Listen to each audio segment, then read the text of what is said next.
La ministra del Interior dijo hace algunos días que los hechos delictivos en la región de la Araucanía no habían aumentado. El incremento de los hechos delictivos en la Araucanía en realidad es abrumador. Hay delitos que han aumentado en más de un 100%. La misma ministra del Interior, Carolina Toá, intentando sellar su alianza con la alcaldesa de Santiago, Iracy Hasler, militante del Partido Comunista, dijo, Toá, que al aplicar la ley Aula Segura se había elevado la violencia en los colegios emblemáticos de Santiago. ¿Qué dijo? Cuando esa legislación se ocupó, tuvimos los peores periodos de violencia en los colegios, los peores. La época más crítica de violencia se vio en la época en que se aplicó ese tipo de legislación, lo dijo en la Radio Universo. Y agregó, las leyes en esta materia son instrumentos que hay que ocupar en la medida que funcione. El asunto es grave cuando desde el gobierno y desde una de las cabezas del gobierno se alienta a la anomia, eso de no respetar las reglas. La ministra de Toá es abogado. Es increíble que estime que a su antojo hay leyes que se pueden aplicar o no. Las leyes son obligatorias para todos. No solo son principios jurídicos, sino que tiene que ver con el Estado de Derecho y tiene que ver finalmente con la democracia. La ministra se acercó peligrosamente a una causal de acusación constitucional. La alcaldesa de Santiago, Iracy Hasler, dijo, lo único que vino a hacer esta ley fue a criminalizar y desprestigiar a nuestras comunidades educativas. Nuestro compromiso es que no se va a aplicar aula segura, como si la criminalización no viniera justamente de los que han hecho todos los daños y todas las tropelías en esos colegios. La ministra del Interior está entonces en la misma posición que Iracy Hasler, y esto es muy grave. Hasler, hay que reconocerlo, ha cumplido. El ex rector del Internado Nacional Barros Arana, Gonzalo Saavedra, denunció que apenas asumió la administración de Hasler, recibieron la instrucción de no aplicar la ley. La directora del Liceo Bicentenario, Teresa Prats, Denise Berenguela, afirmó que los directores de establecimientos educacionales se han visto inhibidos de aplicar esa normativa porque la Municipalidad de Santiago no apoya los procesos sancionatorios. ¿Con qué autoridad del gobierno puede llamar a cumplir cualquier norma después de todo esto? Y las confusiones siguen así. El presidente de la República reconoció que en la Araucanía hay terrorismo, que la actual ley antiterrorista es ineficaz y al mismo tiempo dice que no va a modificar la ley antiterrorista para que funcione, todo junto. Usted dirá si hay alguna lógica en esto o que no hay lógica, pero yo le digo que sí hay una lógica y que no tiene nada que ver con el terrorismo sino con la política. Casi todo el Frente Amplio y el Partido Comunista no quieren una ley antiterrorista eficaz y Carolina Toá, Manuel Monsalve y otros, esos del llamado socialismo democrático, hacen un ejercicio triste de equilibrismo político que más se acerca a que, con el afán de mantenerse en esos puestos, no se dan cuenta, dicen muchos, que solo están siendo burdamente usados. En las últimas horas se ha producido otra polémica. El gobierno, basados en algunos datos de Carabineros, dice que bajaron los portonazos y la Fiscalía dice que subieron. A estas alturas de la evolución tecnológica, de la informática, es inaceptable que no haya datos unificados. Cada cierto tiempo se anuncian mesas de trabajo conjunta entre el gobierno, la policía, el Ministerio Público, pero son puros cuentos, porque si ni siquiera se pueden poner de acuerdo en contar juntos los delitos que se cometen, la verdad es que no sirven para nada. El problema es que las diferencias son enormes. Como le dije, mientras el Ministerio del Interior dice que los portonazos bajan, la Fiscalía dice que suben en un gran porcentaje. En el trimestre julio-septiembre de este año aumentaron en un 14% respecto al trimestre anterior y respecto al mismo trimestre del año pasado en un 111,8%. Son cifras enormes. El fiscal José Luis Pérez Calaf dijo que el 94% de las encerronas se cierran las investigaciones sin responsables, o sea, es prácticamente impune robar autos violentamente en las calles. En el gobierno dice que todo está bien y que hay que hacer una distinción, que ahí está el problema, entre encerrona y portonazo, que no hay que ser ignorante, distinga usted. Una cosa son las encerronas y otra los portonazos. La ciudadanía mira desde los barrios todas estas disputas bien tontas, porque los delitos violentos contra la propiedad, las usurpaciones, los secuestros con fines extorsivos, los asesinatos han aumentado explosivamente. Y siempre dicen, parece que fue un ajuste de cuentas. Los policías a cada rato hablan así de un sicariato que hoy día es rampante. Hace algunos días fue detenida una banda de venezolanos. La dirigía el que se hacía llamar el Caracas.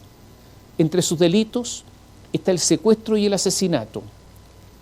Pidieron, y esto ocurrió, pidieron para liberar a una persona secuestrada 100 millones de pesos.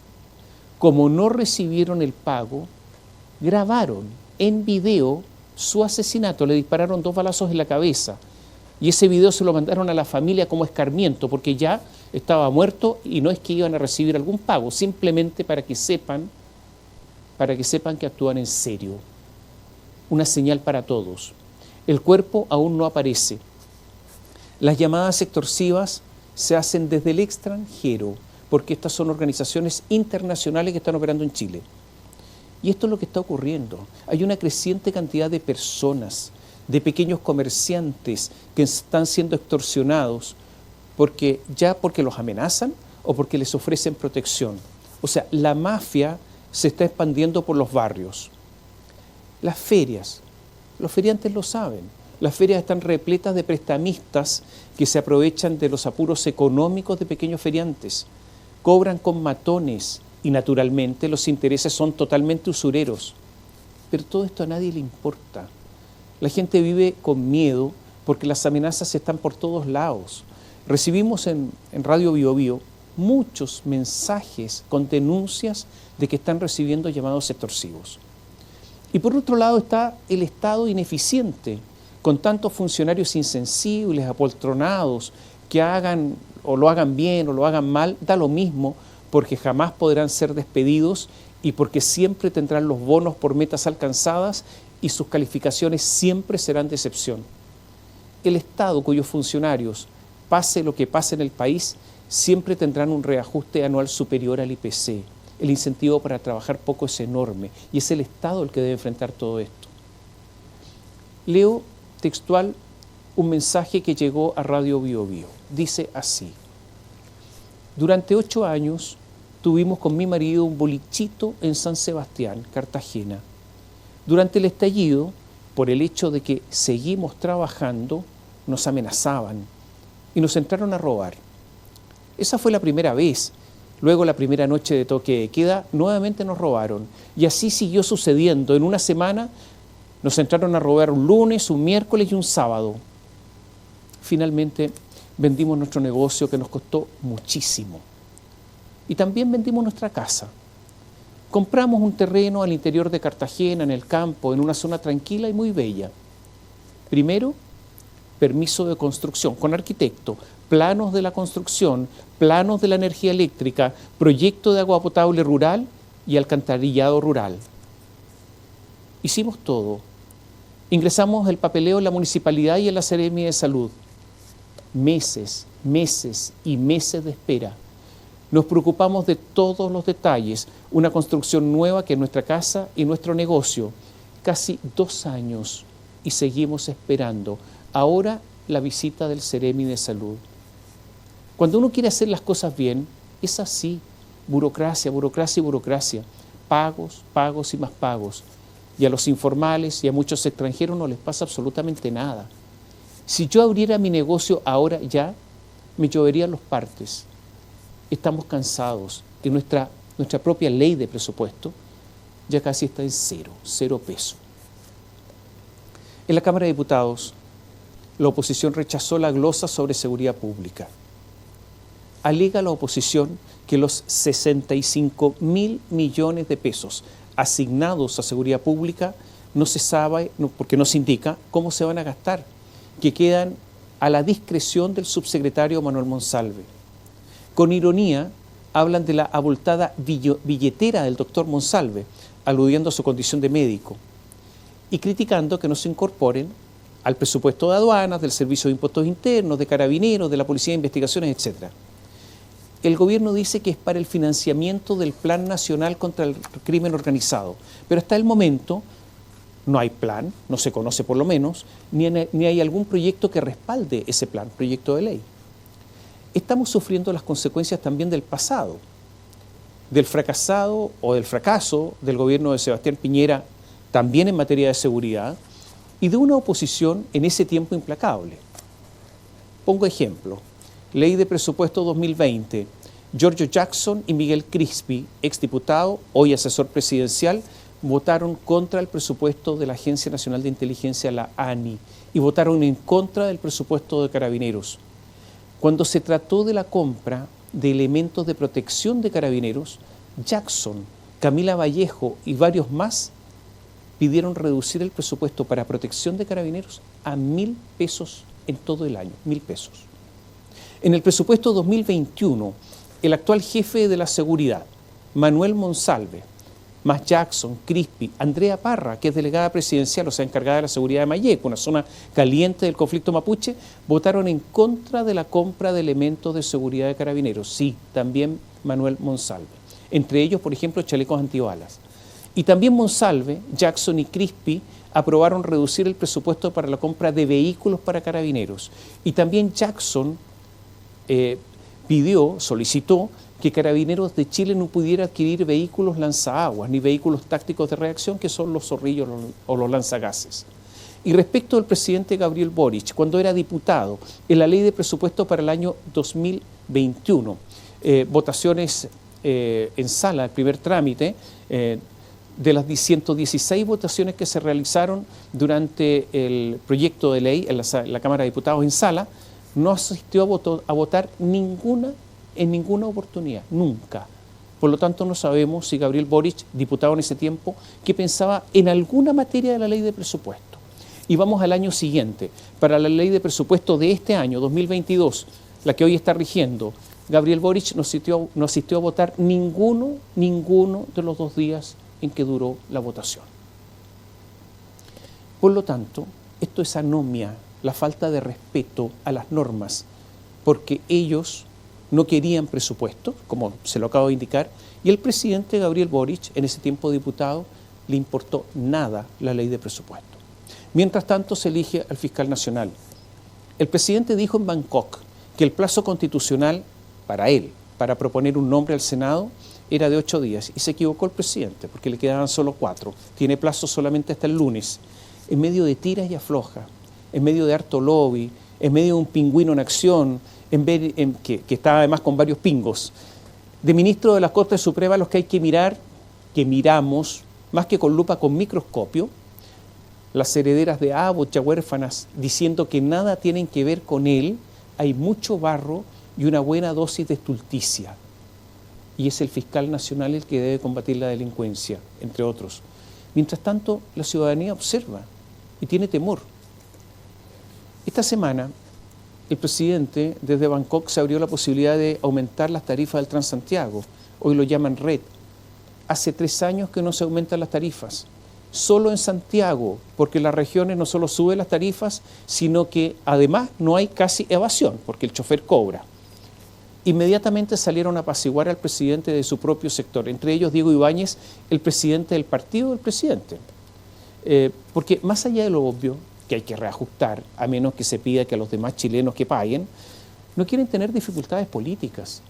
Y todo esto es una enorme injusticia para los ciudadanos de las regiones, que ven como el poder de Santiago se impone y se autoprotege. Eso del financiamiento a espejo para las regiones solo sirve para financiar en una pequeña parte, en algunos lugares, las tarifas, y el resto va simplemente a gastos. Es una mentira. Pero lo más grave es que las personas santiaguinas honestas ven como la mayoría no paga. Muchos choferes abren la puerta trasera de los buses para que entren sin pagar muchas personas. Y el que osa decir, chofer o pasajero, que hay que pagar, se llenan de insultos, de amenazas, del actuar en patota. Ni este gobierno ni el anterior han tenido la valentía de enfrentar la evasión.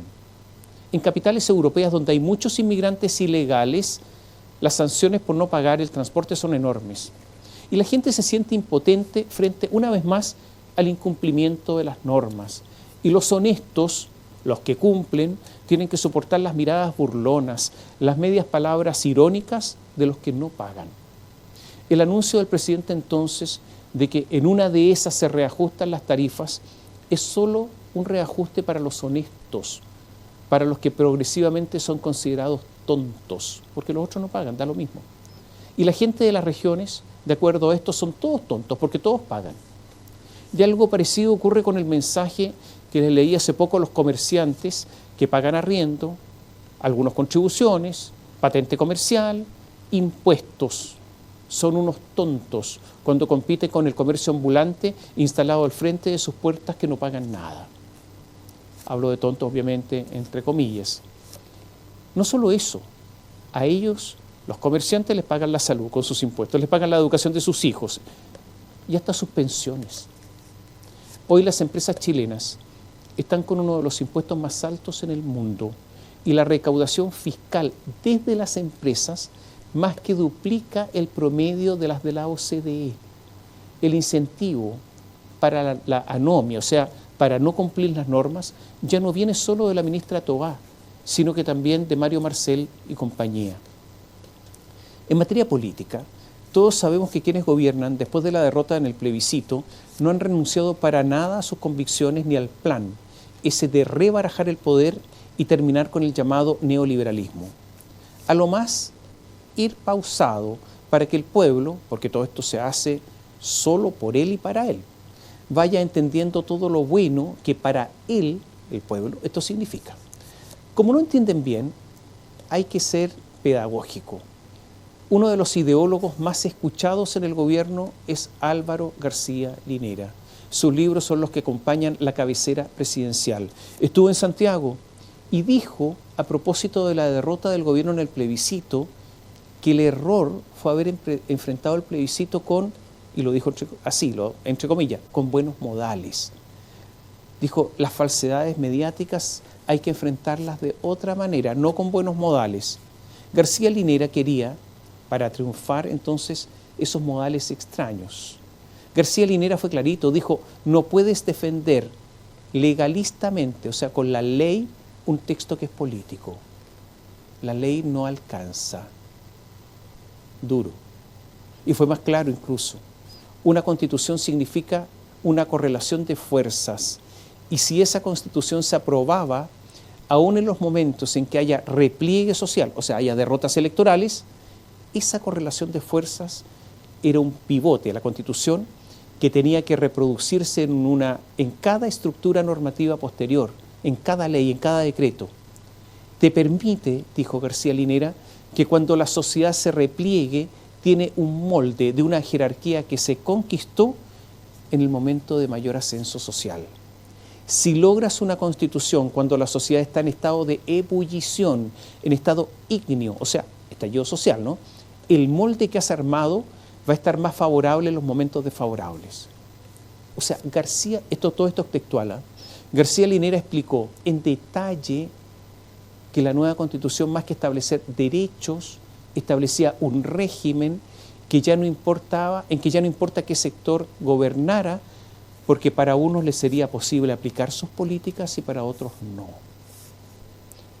Esto es vocación de poder absoluto. Y en este sentido, es claro que el Partido Comunista, también sectores del Frente Amplio, y en unos sectores incluso muy nebulosos, el asunto ha sido, como en el caso del presidente Boric, en el caso de él no hay claridad de lo que querían, en otros muy claro. En el socialismo democrático el asunto ha sido grave porque ya son varios los que indican que la renovación socialista se descascaró.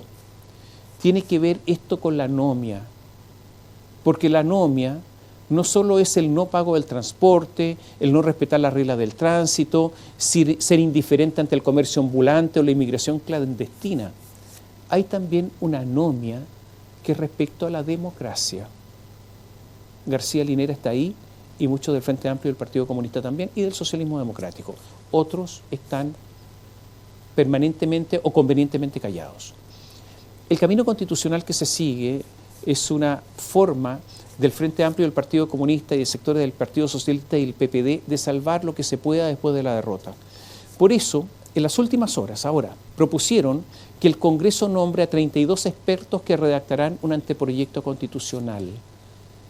El Congreso los nombraría, no usted, no yo, nadie, el Congreso. La razón es simple. Así como están las cosas, ir a una elección es perder lo que se ha designado, es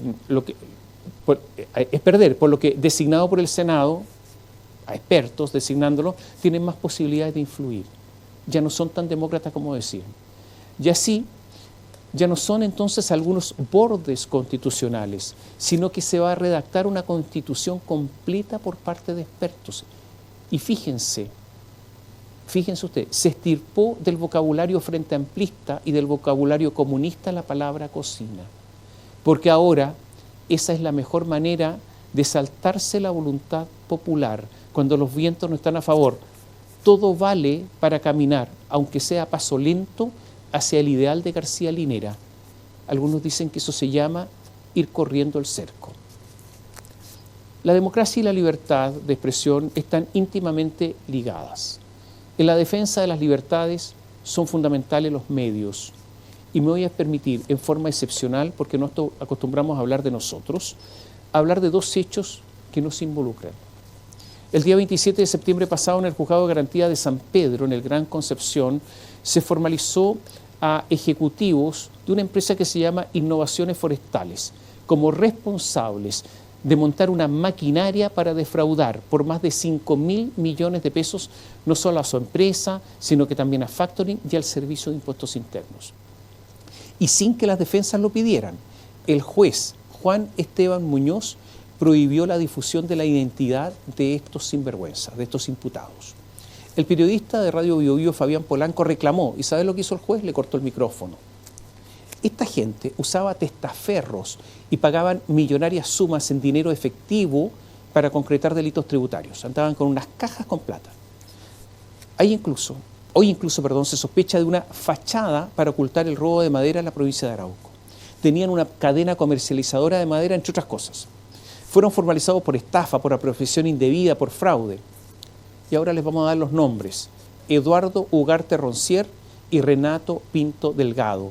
Porque después de un recurso de protección que presentó Bio Bio en contra de ese juez, Juan Esteban Muñoz, la Corte de Apelaciones de Concepción dictaminó que la libertad de informar había sido vulnerada en forma arbitraria al impedir dar esos nombres. No es habitual que una corte acoja un recurso de protección contra un juez. De ahí la importancia del fallo de la cuarta sala de la Corte de Apelaciones de Concepción. Y hay algo más. También como consecuencia del trabajo de nuestra unidad de investigación, se dio a conocer hace poco, a propósito del robo de madera en Arauco, el actuar sumamente sospechoso de un asistente de fiscal. Un asistente de fiscal que se llama Luis Muñoz Jaramillo, que había sido muy indulgente, sospechosamente indulgente, con dos delincuentes, Carlos Cigarroa Arriagada y Rodrigo Ormeño Gómez, alias El Mentolato. La Fiscalía hace algunas horas reaccionó ante todo lo que hemos denunciado e inició una investigación y suspendió a este extrañísimo fiscal. Y otra más, el ex convencional Renato Garín acaba de publicar un libro impreso por Editorial Catalonia que se llama El fracaso, cómo se incendió la convención. Y en la portada de este libro hay una foto de Elisa Loncón. Y Elisa Loncón se molestó y presentó un recurso de protección contra Renato Garín y Catalonia, invocando la Constitución que tanto critica. Y entre otros fundamentos, argumentó que se violaba su derecho de propiedad. Ella, que por propia voluntad hizo pública su imagen, claro, con malos resultados. Esto todos sabemos, que incluso ella, valiéndose de su posición, acusó de hechos que decía ser falsos y que posteriormente se probaron como verdaderos, porque ella usó su imagen también para acusar falsamente a otros. Bueno, ocurre que hace algunas horas se supo que este recurso de protección presentado por Elisa Loncón fue declarado inadmisible por la primera sala de la Corte de Apelaciones de Santiago. O sea, la libertad de expresión nuevamente resguardada. En medio de la falta de respeto por las reglas, terminamos esta columna con 3 ejemplos recientes, de pocas horas, de personas que han optado sí por respetar las reglas.